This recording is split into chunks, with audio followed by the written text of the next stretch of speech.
real quick. Go with me to Luke chapter 5. And guys, we are learning about this foundational things about the person of the Holy Spirit. Guys, I don't want to reiterate it again, but I just want you to know there's in the body of Christ, there's a lot of teaching that is just off. It's just off about the person of the Holy Spirit. And it's no wonder Satan would attack these doctrines and these concepts within the body of Christ, because, man, the Father sent the Son. Jesus Christ came, He wailed on sin, the devil, and death, and He rose again. He returned to the right hand of power, and He sent the Holy Spirit. And so the Holy Spirit, this person of the Trinity that's in us, man, we need Him. We need to know about Him. We need to know who He is. We need to know what the Bible says, what Jesus said about this person of the Holy Spirit that is the one who brings us to salvation, who comes in us when we experience salvation and begins to change us, and then comes upon us like He did in Acts chapter 2 with the early church and empower us for ministry. We warned about being caught between the graces. You get saved, but your life don't change. You're stuck. There's more to God's grace than just saving grace, right? Yeah. It's great. Saving grace is great. But how many of you know God saved you to change you? And it's changed lives that change lives. And as we begin to let God sanctify us and set us apart and change us, and then we get to that third position or that third dynamic of the Holy Spirit, and then He comes upon us like He did with the early church. And God transforms us and He empowers us to love. He empowers us to witness. And Proverbs 11:30, speaking of evangelism. Now, I don't have to turn. I'm just going to quote this one. We should be Luke somewhere. Let's see, Luke 5. Proverbs says, "He who wins souls is wise." Right? Guys, let me reiterate this again. There is nothing more important to the heart of God than souls being won to saving faith in Jesus Christ. There's nothing more important than souls being won to Jesus Christ. And Paul says, how will they know unless we are sent? Every single one of us is in Christ today. If you're in Christ today because somebody told you about Jesus. Somebody shared with you what He did in their life. Right? That's how it works. Jesus said, as the Father sent me, even so I'm sending you. And what did Jesus say? Go. Go into all the world. Go everywhere and share the truth of the gospel, the good news of my saving the soul of mankind.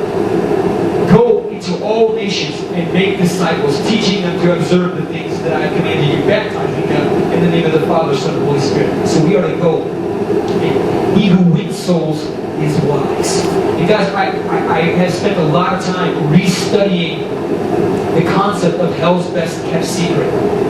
And over the past 4 or 5 decades, the church has slid into and digressed into an ineffective and unwise means of winning souls.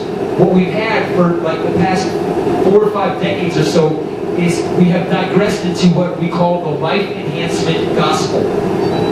We've had to help the gospel out. We've had to help the good news of Jesus Christ. We've had to help His story and His ways. How many of you know God's ways are higher than our ways? He don't need no help from us. We need to do it His way. And so what happens is we, in a frenzy for people to come to know Jesus Christ, we've modified the gospel. And what many churches are sharing now is a life enhancement gospel. Because we want people to get saved so bad, we lower the bar and we say, come to Jesus. He'll give you love. He'll give you joy. He'll give you peace. He'll give you fulfillment. He'll give you lasting happiness. And you go, man, who doesn't want that? And yet Jesus Christ never used that method. All those things are true. All that's true. When you come to Christ, you do get love. Uncomparable love. Everlasting love.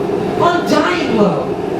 But when you come, you do get joy, peace, fulfillment, and lasting happiness. You get all those things. But never in the Bible do you see somebody, or Christ, or Paul, or Peter, or any of his warriors in the first century that were doing it right by the power of the Spirit. You never see them pitch the features of Christianity or share the life enhancement gospel.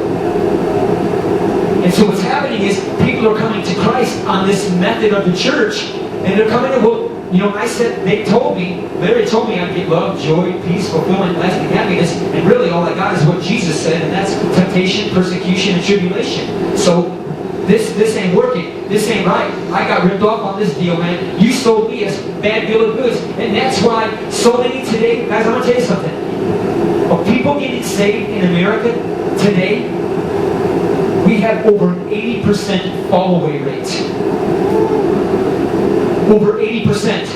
Why? Because people are being invited to Jesus on a faulty premise. They're being invited to receive Christ on a life enhancement proposition. If you come to Jesus, you'll get love, joy, peace, fulfillment, lasting happiness. And when all they get, because they're taking the name of Jesus, is persecution, tribulation, and temptation, they're going, you didn't tell me about this stuff, dude. I'm out of here. You lied to me. You know, we're not being straightforward about the truth of the gospel. So what happens is, we have this over 80% follow-away rate because people are not coming to Jesus Christ on the biblical methods. They're not coming to Christ the way He invited them to Christ. What did Jesus tell the rich young ruler? Dude, go give away all your money and your goods, give it to the poor, and come and follow me. And the guy, whatever the Bible says, the guy went away sad because he was a man of great wealth. But his stuff was his God. His money and his stuff was his God. And yet he insisted, I've kept the commandments from my youth. And Jesus is like, well then go, and Jesus took him right to the first commandment, thou shalt have no other gods before me. He said, go give away your money and your goods. Give it to the poor, come and follow me. In essence, go give away your God. Because you can't even pass the first commandment, which is, thou shalt have no other gods before me. The guy went away sad because he was a man of great wealth. Yeah. And so guys, we have got to, he who wins souls. If we're going to win souls, we need to be wise. How many of you know for the church, for Christians, doing it Jesus' way is the wise way? Amen? Doing what He did. Look at the early disciples, Luke chapter 5. Where can we pick it up here? Okay, let's pick up verse 1. So it was, the multitudes pressed about Him to hear the word of God. Talking about Jesus, early Luke chapter 5, verse 1. And He stood by the lake of the Gerasenes, or Gennesaret.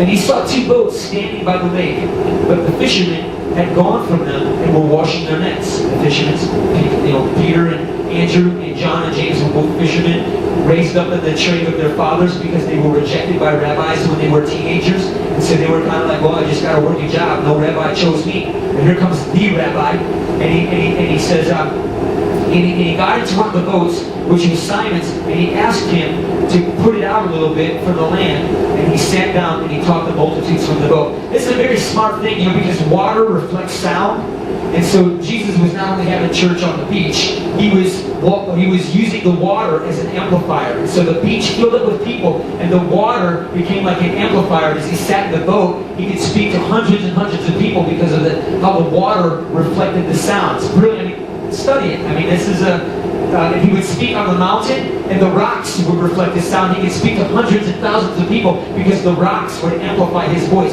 Jesus, pretty cool, huh? And so he speaks to them in the boat. He has church on the beach, and we don't even know what his message was. We don't even know what it was. But in verse 4 it says, when he stopped speaking, he said to Simon, he says to Peter, launch out into the deep and let your nets down for a catch. So we know that they were fishing all night. They've washed their nets. They're done. They fished all night. Caught. They're done, and they're having church on the beach. But then the Lord Jesus said, launch out into the deep and let down your nets for a catch. But Simon answers and said to him, Master, we have toiled all night and caught nothing. And that's modern day evangelistic methods. That is our methods, where we're trying to help the Word of God out, where we're trying to, bring the life enhancement gospel. Or I'll do you one better. There's churches out there that not only say, hey, come to Jesus, He'll give you love, joy, peace, fulfillment, and lasting happiness. There are churches that have the supermodel life enhancement gospel, and it's come to Jesus and you'll get health, wealth, and prosperity on top of all that. And then when they get temptation, persecution, and tribulation, they're going, wait, I didn't sign on. Where's the health, wealth, and prosperity? Right? And Christianity, when you cut it, is about death. It's not I'm so happy in Jesus. It's like, we're carrying the cross. Jesus said, if any man would come after me, let him deny himself, take up his cross daily, and follow me. Guys, back in the day, we lose this now. Back in the day, when a guy was carrying a cross outside the city, that cat was going to suffer and be tortured and die of a gruesome suffocation on a hill in a garbage dump, and it was going to be gnarly. And we're like, Christians, like, I'm carrying my cross. I'm like the Blues Brothers. I got my cross. I'm just picking it, man. It's like Christianity, any way you cut it, is about death. And we're trying to, we're making the happy life. I'm not happy, man. I got joy unspeakable, full of glory. But I got a cross on my back too, make no bones about it. I'm not one of these guys, how you doing? Oh, I'm just great. No, not true. It's like, it's rough, man. But the point is, they toiled all night long with their own methods. Guys, the fact is, somehow we think we know better than God how to win souls. We're gonna bring a little humanist manifesto. We're gonna bring a little psychology in there. God, we know how to do this thing. We're gonna throw in, a free set of tires, some floor mats, a full tank of gas, and a wax job. That'll help the gospel out. The gospel not only does not need any help, when you start to dilute it, it doesn't work. This is what he's driving at. We've toiled all night long and caught nothing. When you're not using Jesus' style, that's the title of this message. Christ, one-to-one, the Master's way to save. That's the segment in this series about witnessing. Christ, one-to-one, the Master's way to save.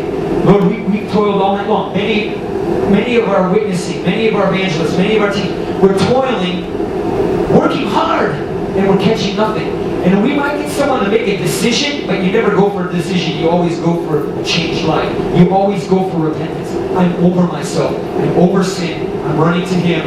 I'm done. Yeah.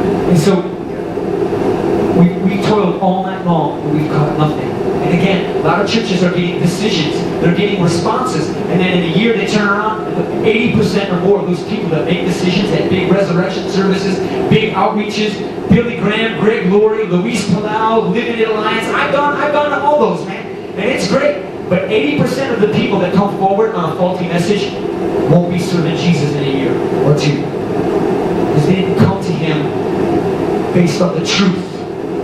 They came to Him based on the dilution of a propagation that we just want people to get around the stuff of God. Religion is hanging around the cross. Christianity is you getting on the cross. The faulty gospel message just gets people hanging around the cross. The true message puts us on the cross. Yeah. Come on, and somebody, when I die, and I let God in, and I give my life to Him. Lord, you gave me, that was me.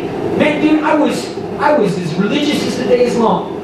Baptized Catholic when I was a baby, confirmed Lutheran when I was a teenager, and when I was 18 years old, I no more knew God than a stump in the woods. In fact, a stump knew God better than me, because a stump at least did what it was created to do, just, be a stump. I was off doing my own thing out there. And it was like, God, since you gave your Son for me, you gave your life for me, Lord Jesus, I'm giving my life for you. That's scandalon. That's the transaction. That's the only way it works. And the modern gospel does not cause that type of effect. It does not cause that type of transaction. It's come to Jesus for this and that, and we try Him experimentally, and we fall away because we came on a faulty premise. But notice what He says. Master, we caught nothing. Nevertheless, at your word, I will let down the net. Peter's like, imagine, think of the psyche of this here, bro. Jesus is a carpenter. Disciples know He's a carpenter / rabbi / Son of God, King of Kings, Lord of Lords, eternal Creator, all that cool stuff. But He's a carpenter by trade, right? And Peter's a fisherman, and he's like, Lord, listen, Lord, former carpenter, Lord, did you ever fish? I kind of didn't think so. Listen, Master Fisherman, I've been fishing all night long. I've been out there working this thing. I got a skill set out there on the boat, Lord, and nothing. Zippo, but, aren't you glad that Peter said, at your word, I will go let down the net. Well, what you know about fishing? Well, I guess everything. But notice how he ties it in. He says, at your word, I will let down the net.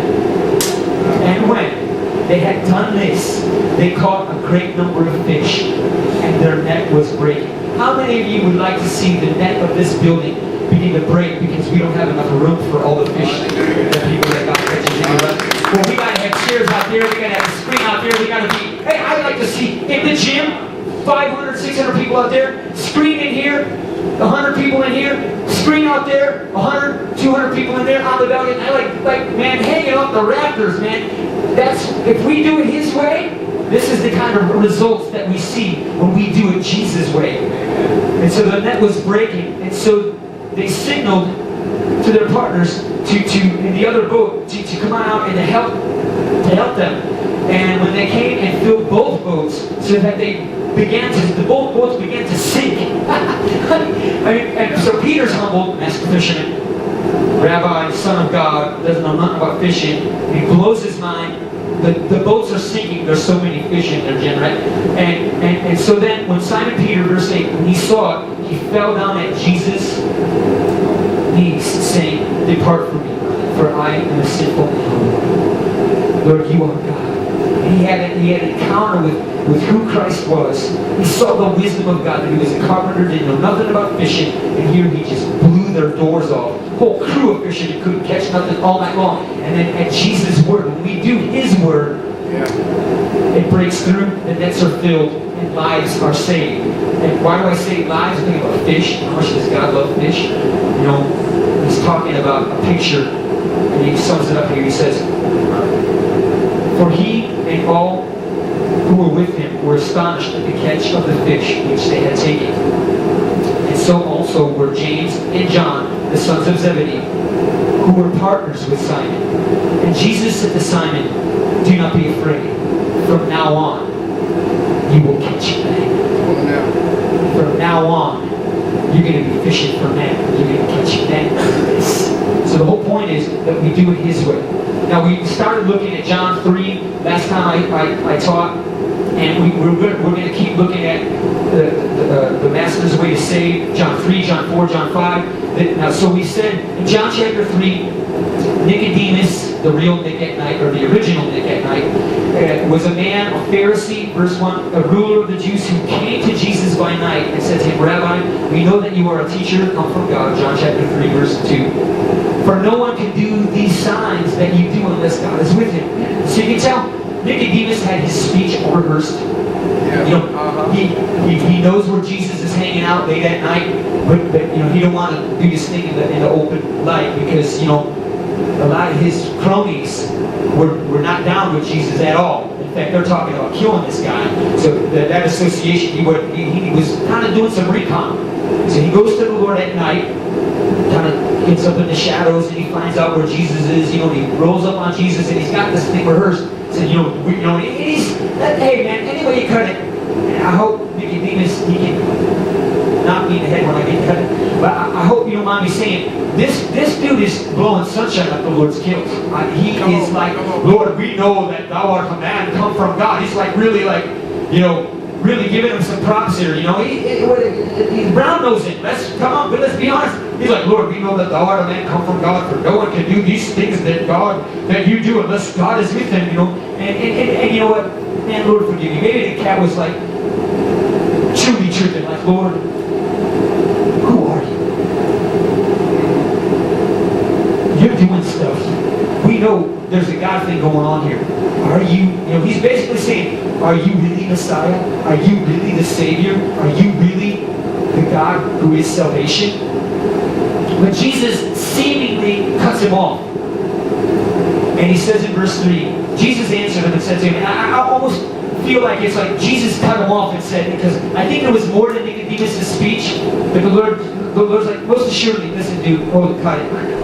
Most assuredly I say to you, unless one is born again, he cannot see the kingdom of God. And guys, go to 2 Corinthians chapter 2. This is a great support verse. I at least want to get through this supporting cross reference because it's so powerful to see what